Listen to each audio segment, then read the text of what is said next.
어떤 교회에 다니는 한 집사님이 있었습니다. 근데 이 집사님이 술을 매일 먹는 거예요. 매일 술 먹고 하여튼 매일 노름을 하는 거예요. 그러니까 목사님이 찾아가서 신방을 했습니다. 집사님, 술 끊으시고 노름도 끊으셔야 합니다. 근데 이 사람은 말을 안 들어요. 그러다 보니까 어느 날 이 사람이 술을 먹고 집에서 잠을 자는데 꿈속에 천사가 나타나가지고 내 이놈, 네가 술과 노름을 끊지 않으면 1년 안에 내가 네 생명을 거둬간다 하고 꿈속에 나타났어요. 이 꿈에서 깨자마자 이 집사님이 목사님한테 찾아갔습니다. 아침에 일찍이. 목사님 큰일 났습니다. 왜? 아니 꿈속에서 천사가 나타나가지고 끊지 않으면은 내 생명을 1년 안에 데리고 간다는데 이거 어떻게 했으면 좋겠습니까? 그러니까 목사님이 하시는 말씀이 이거는 하나님의 경고니 지금부터 끊으십시오. 그러면 당신은 살 수 있습니다. 그 말에 알겠습니다 하고 그날부터 술과 노름을 끊기 시작했어요. 그리고 열심히 신앙생활 했습니다. 그런데 어느 날 몇 개월이 지나가지고 다시 또 술을 먹기 시작하는 거예요. 다시 노름을 하는 거예요. 그래서 목사님의 신방을 갔습니다. 집사님, 왜 다시 시작했습니까? 하나님이 1년 안에 생명을 거둬간다고 말씀하셨는데 왜 다시 시작했냐고 그랬더니 하는 말이 에이 목사님 아직까지 쌩쌩한 거 보니까 그거 개꿈이에요 개꿈 그러더라는 거예요. 그러더니 몇 달이 지나가지고 그 사람이 술 먹고 계단을 가다가 계단에서 굴러가지고 그냥 죽고 말았다는 거예요. 이 목사님이 자기의 일기장을 가만히 보다가 그 집사님하고 죽은 날하고 보니 그 집사님이 자기에게 상담 온 날하고 딱 맞게 1년이라는 시간이 지났더라는 거예요. 그러니까 1년 만에 정확하게 1년 만에 그 사람은 죽고 말아 버렸더라는 겁니다. 하나님은 때로 우리에게 이런 경고를 주실 때가 있습니다. 지금은 때가 악하다 보니 하나님의 경고의 음성을 들어야 할 때입니다. 물론 위로도 중요합니다. 하나님의 은혜와 사랑도 중요합니다. 그러나 요시야 시대나 히스기야 시대나 에레미야 시대나 이사야 시대나 구약의 선지자 시대는 전부 다가 뭐였냐? 개혁입니다. 개혁. 회개하고 돌아와라. 신약의 말씀도 사도 바울이나 예수님이나 제자들이나 세례 요한이나 회개하라 천국이 가까웠다. 경고의 메시지를 하나님은 계속해서 들려주신다는 거예요. 그런데 개혁이라는 게 뭡니까? 개혁을 잘하면 되는데 개혁을 잘 못하면 거기에서 문제가 생기는 겁니다. 그러니 하나님의 음성을 듣고 우리는 뭐 해야 돼요? 반드시 내 스스로가 개혁을 해야 되더라는 거예요.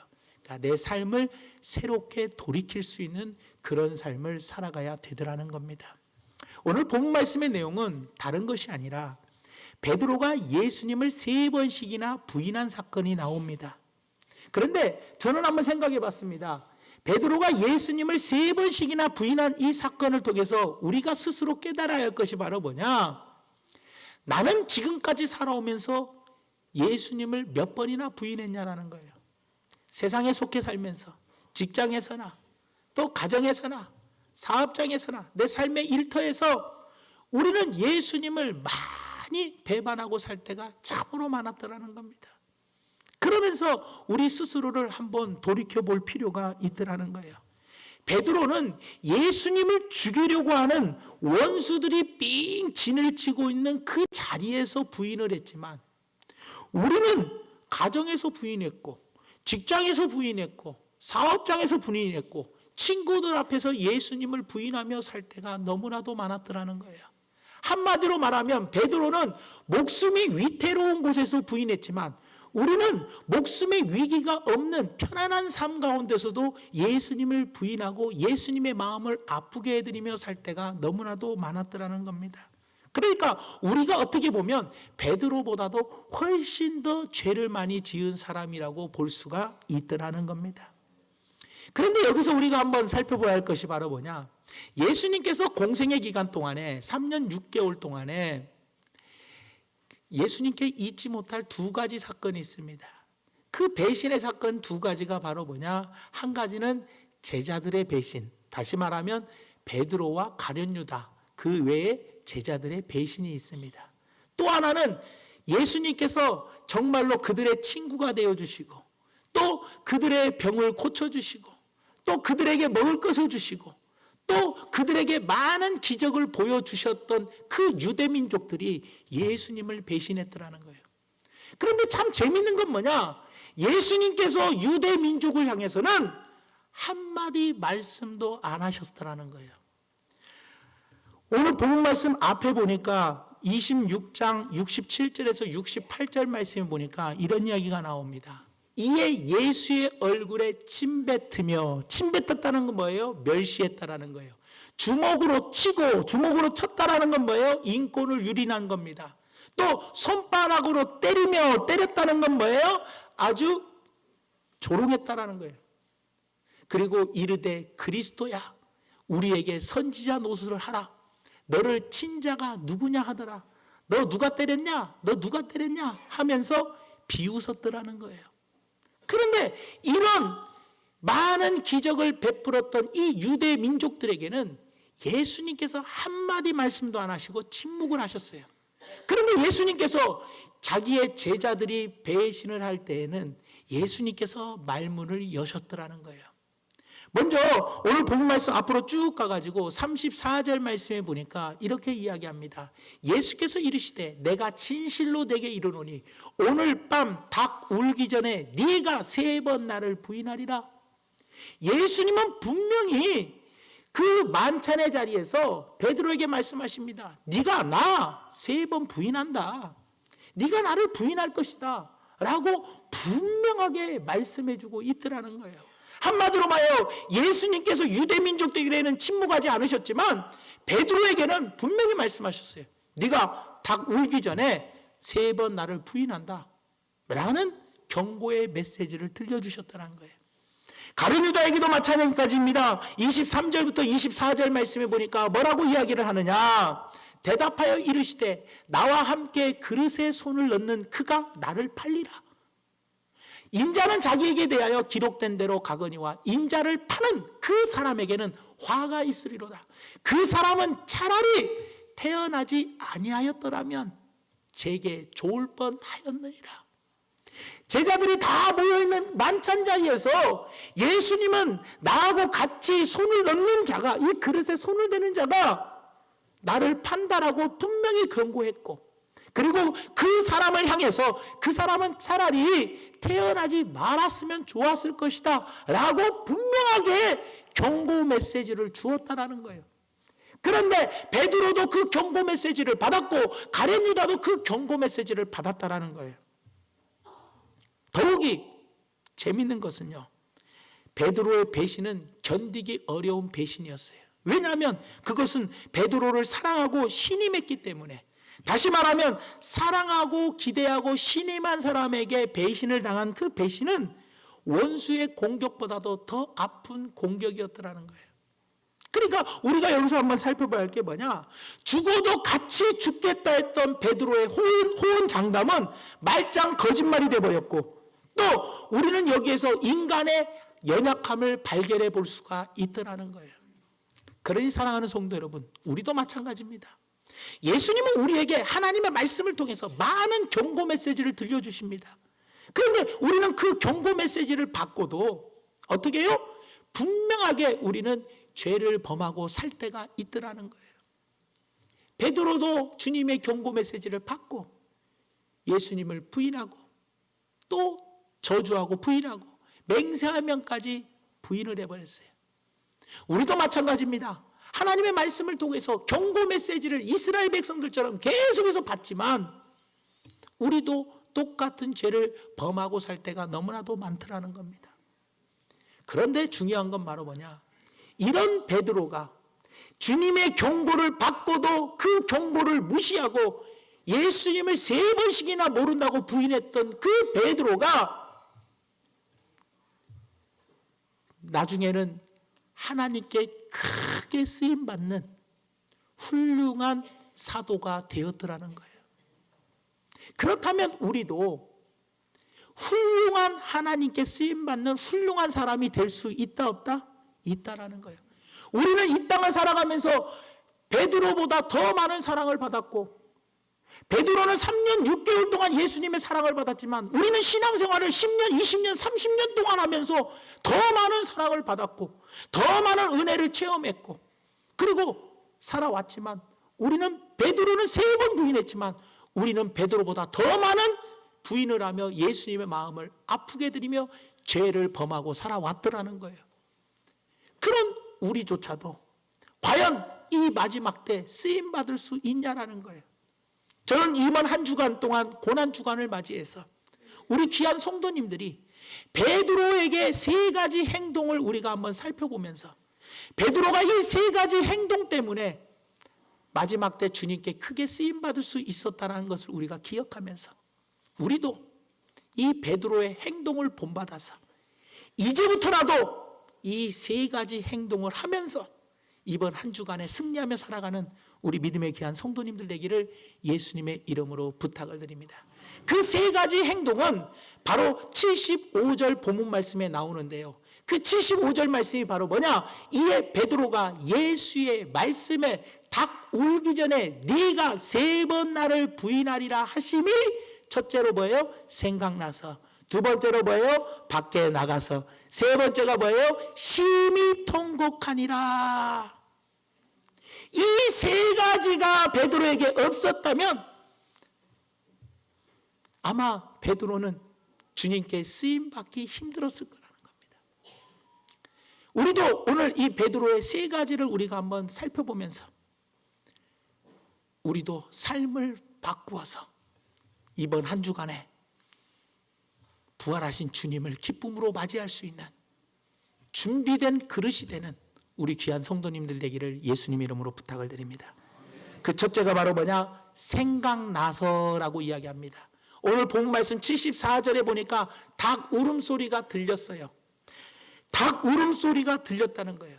닭 울음소리가 듣고 예수님의 말씀이 생각났어요. 네가 닭 울기 전에 뭐예요? 나를 3번 부인하리라. 닭 울기 전에 네가 나를 3번 부인하리라. 그런데 오늘 본문 말씀 74절에 뭐라고 이야기해요? 곧 닭이 울더라. 3번을 부인했더니 닭이 울었어요. 다시 말하면 베드로는요, 닭 울음소리를 듣고 예수님의 말씀을 생각을 뭐 했다고요? 했다라는 거예요. 네가 나를 3번 부인하리라는 예수님의 말씀을 생각했다라는 거예요. 어떤 소리를 듣고요? 닭 울음소리를 듣고요. 지금도 하나님은요, 그 닭 울음소리를 여러 가지 모양으로 우리에게 들려주고 계십니다. 그러나 그 소리를 듣는 사람도 있고 그 닭 울음소리를 듣지 못하는 사람도 있다라는 거예요. 하나님은 여러 가지 모양으로 우리에게 닭 울음소리를 들려주고 있어요. 목사님의 설교 말씀을 통해서, 또 하나님 말씀을 묵상할 때, 또 다른 어떤 사람들의 이야기를 통해서 하나님은 여러 가지 모양으로 우리에게 닭 울음소리를 들려주고 있는데, 그 닭 울음소리를 들었을 때 하나님이 우리에게 평상시에 말씀해 주신 그 말씀을 우리는 생각을 해야 되더라는 겁니다, 여러분들. 그런데 어떤 사람은 그 울음소리를 듣는 사람이 있고, 그래서 하나님의 말씀을 생각하는 사람이 있고, 어떤 사람은 그 닭 울음소리를 듣고도 하나님의 말씀을 생각하지 못할 때가 있다라는 거예요. 어떤 사람은 범죄 현장에 지금 있어요. 범죄 현장에 있으면서 하나님의 말씀을 생각나는 사람이 있고 하나님의 말씀을 생각하지 못하는 사람이 있다라는 거예요, 여러분들.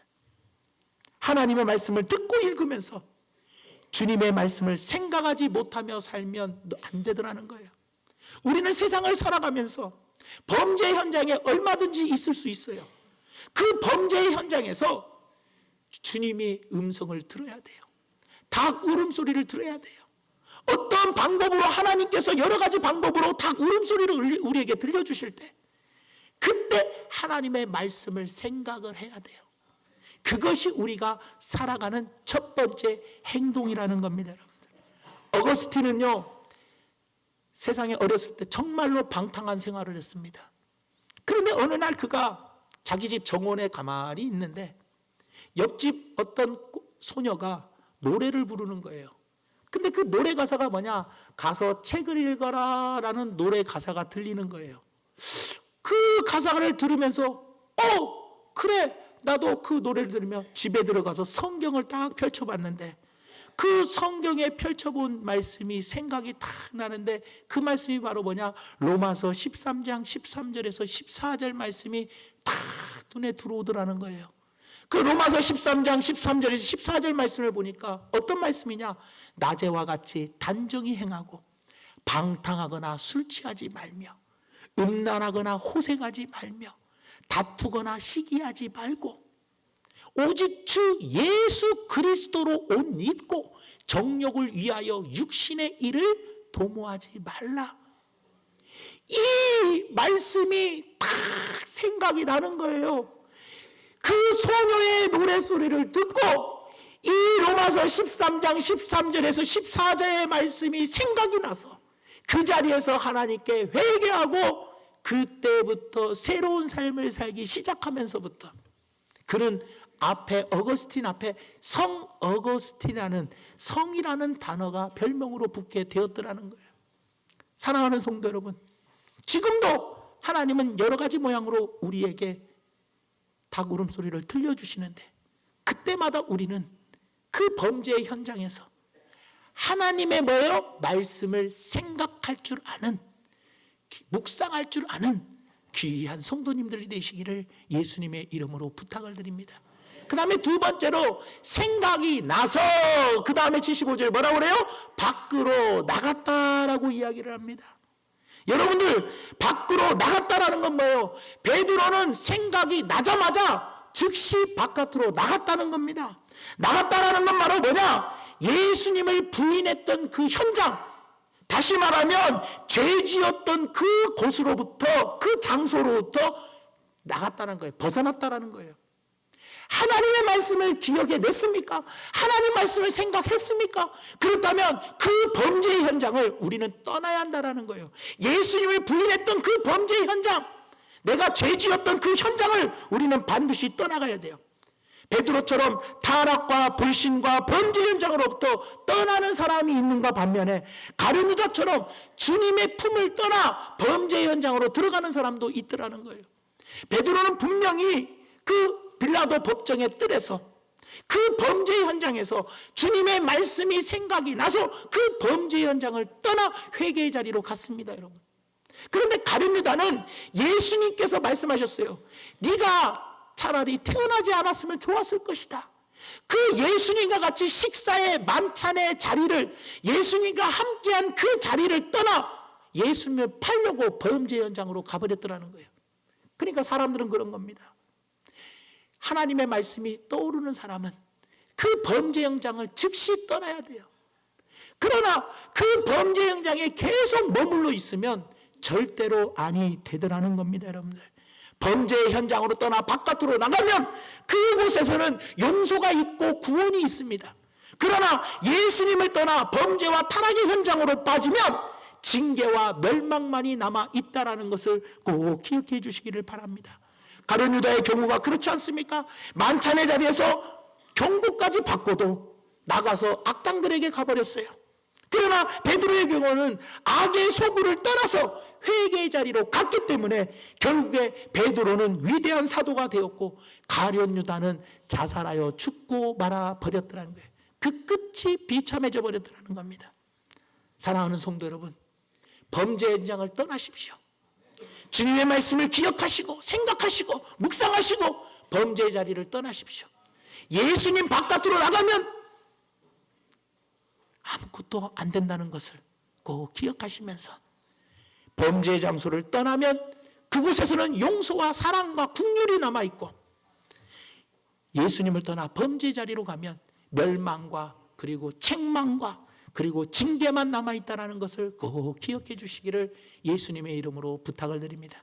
마지막 세 번째로 오늘 본 말씀 75절에 베드로의 세 번째 행동이 바로 뭡니까? 심히 통곡했다라고 이야기합니다. 만찬석에서 주님은 가룟 유다를 바라봤습니다. 바라봤는데 그 가룟 유다는 회개하지 않았어요. 그러나 누가복음 22장 61절에서 62절의 말씀에 보니까 예수님은 빌라도 법정의 뜰에서 베드로를 바라보셨어요. 주께서 돌이켜 베드로를 보시니 바라봤더니 베드로가 주의 말씀 곧 오늘 닭 울기 전에 네가 3번 나를 부인이라 하심이 생각나서 밖에 나가서 심히 뭐했다고요? 통곡했다라고 이야기해요. 주님이 지금도 우리를 뭐예요? 불꽃 같은 눈동자처럼 바라보고 계십니다. 바라보고 계시는데 만찬 석상에서 예수님은 가룟 유다를 바라봤는데 그 가룟 유다는 범죄 현장으로 가고 회개 현장으로 나가지 않았어요. 통곡하지 않았어요. 그런데 베드로는 예수님이 그 베드로를 바라보셨더니 베드로는 어떻게 했어요? 예수님 말씀이 생각나 바깥으로 나가 심히 통곡하며 회개했더라는 거예요. 지금도 주님은 우리를 쳐다보고 계십니다. 우리가 이 범죄 현장을 떠나 하나님 말씀을 기억하고 범죄 자리를 떠나 심히 통곡하며 회개하기를 바라고 계신다는 거예요. 여기서 통곡이라는 말은 뭡니까? 부스러뜨린다, 으스러뜨린다라는 뜻을 갖고 있어요. 여러분, 통곡이라는 말은 부스러뜨린다, 으스러뜨린다는 말이에요. 한마디로 말하면 우리는 질그릇 아닙니까? 우리를 완전히 깨트려 버려야 돼요. 내 자신의 모든 것을 완전히 깨트려서 주님이 나를 새롭게 빚어 주셔야 한다는 거예요. 그게 통곡입니다, 여러분들. 통곡을 하면 하나님의 응답이 임하게 되더라는 거예요. 히브리서 5장 7절 말씀에 보면 예수님이 통곡의 기도를 드립니다. 어떤 통곡의 기도를 드리냐? 예수님은 육체에 계실 때 자기를 죽음에서 능히 구원하실 이에게, 하나님에게 심한 뭐를 드려요?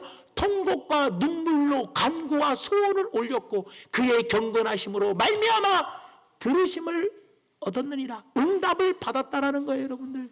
이 통곡이라는 것은 이렇게 중요하더라는 겁니다. 사랑하는 성도 여러분, 그날 거기에서 베드로가 통곡하지 않았더라면 베드로의 영적 생명은 그것으로 끝나 버렸을 거라는 겁니다. 그러니 이 베드로의 통곡은 베드로의 영적 생명을 살리는 가장 귀중한 통곡이 되었다는 겁니다, 여러분. 저는 오늘 여러분들에게 이번 한 주간 고난주간을 맞이하여 우리는 특별 새벽기도를 하려고 합니다. 이 특별 새벽기도를 통하여 이 한 주간 동안 우리가 한번 생각해 보아야 할 것이 바로 무엇이냐는 거예요. 베드로가 예수님을 3번 부인했다면 우리는 신앙생활하면서 몇 수십 번, 몇 백 번, 몇 천 번, 몇만 번을 우리는 예수님을 부인하며 사는 경우가 너무나 많고 예수님의 마음을 아프게 해드릴 때가 너무나도 많았더라는 거예요. 베드로는 공포 속에서, 죽음의 위기 속에서 예수님을 부인했다면 우리는 잘 먹고 잘 살면서도 범죄하며 예수님의 마음을 아프게 해드렸다는 겁니다. 베드로는 3년 반 동안 주님의 사랑을 받고 살았지만 우리는 그 오랫동안 신앙생활을 하면서 주님의 사랑을 많이 받고 살아왔다는 거예요. 은혜도 받고 사랑도 받으면서 우리는 살아왔는데 우리는 주님의 마음을 아프게 할 때가 너무나 많았더라는 겁니다. 말로도 예수님을 부인했고 마음으로도 예수님을 부인했고 행동으로도 예수님을 부인할 때가 너무나도 많았더라는 거예요. 오늘 우리는 조용히 귀를 기울이고 베드로의 심금을 울렸던 그 새벽에 닭 우는 울음소리를 우리는 들어야 하길 바랍니다. 이번 특별 새벽 기도를 통하여 새벽마다 여러분들이 나오셔서 그 주님이 우리에게 전해주시는 그 닭 울음소리를 새벽마다 들으시기 바랍니다. 새벽마다 그 주님의 말씀을 들으시고 하나님의 말씀이 생각이 났다면 이제부터라도 그 범죄장에서 돌이키십시오. 그리고 심한 통곡을 통해서 우리의 삶이 주님께서 새로 만져주셔서 새롭게 거듭나는 한 주간이 되기를 원합니다. 그래서 돌아오는 주일, 부활주일을 맞이할 때에는 부활하신 주님을 새롭게 우리가 거듭나서 기쁨으로 맞이할 수 있는 우리 귀한 성도님들이 될 수 있기를 예수님의 이름으로 간절히 부탁드리면서 베드로의 이 3가지 행동 생각나고 그리고 바깥으로 나가고 그리고 심히 통곡한 이 3가지가 없었더라면 베드로는 위대한 사도가 될 수 없었던 것처럼 마지막 때 우리는 베드로보다 더 악한 일을 많이 하면서도 이 3가지가 우리에게 없다면 우리 또한 하나님께 쓰임받는 귀한 종들이 될 수 없다는 것을 기억하시면서 이번 특별 새벽기도 기간 동안에 주님이 주시는 닭 울음소리를 꼭 들으시는 우리 귀한 성도님들 되시기를 예수님의 이름으로 축원드립니다. 기도하겠습니다. 사랑의 하나님, 참으로 고맙고 감사합니다. 오늘 말씀을 통하여 우리가 새롭게 변화되는 역사가 일어나게 도와 주시옵소서. 내일부터 한 주간 동안 고난주간을 맞이하여 특별 새벽기도를 합니다. 하나님, 이 특별 새벽기도 동안에 우리가 마음을 다하고 힘을 다하고 뜻을 다하고 정성을 다하고 마음을 기울여서 주님이 우리에게 주시는 닭 울음소리를 듣게 하여 주셔서 범죄의 자리를 떠나 주님 심히 통곡하고 회개하고 자복하고 주님 앞에 엎드림으로 말미암아 죄 용서함 받고 진정한 하나님 자유함을 누리게 하여 주시고 주님의 은혜와 긍휼과 사랑을 마음껏 만끽할 수 있는 복된 한 주간 되게 하여 주시고 새롭게 거듭난 한 주간 되게 하여 주셔서 부활하신 주님을 기쁨으로 맞이할 수 있는 주님의 진정한 제자들이 될 수 있도록 역사하여 주시옵소서. 예수님의 이름으로 간절히 기도 올리옵나이다. 아멘.